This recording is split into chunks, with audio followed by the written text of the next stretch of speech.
Hi mga Lods, magandang madaling araw po sa lahat.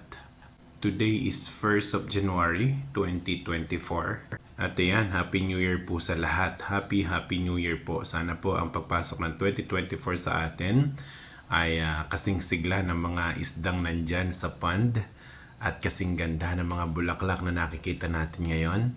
Ayan, so yun nga, wala na namang mai-content si Kalbong Pogi. Kaya ayan, so napagdiskitahan naman niya ngayon yung mga flower dyan sa loob ng airport. Ayan.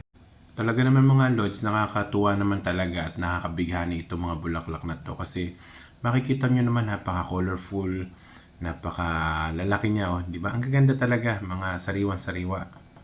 Talagang na-maintain nila yung pagiging maganda talaga ng airport. Diyan sa mga bulaklak pa lang makikita nyo na. Di ba? Napaka-fresh. Ayan, kagaya ni Kalbong Pogi. Oh, na fresh na fresh. Di ba? Ayun lang mga Lods. Maraming salamat. Salamat sa inyong mga suporta dyan. At sa inyong pagtitiwala na binibigay sa akin. Ayan. Sana patuloy nyo kaming suportahan. Magsuportahan tayo bawat isa.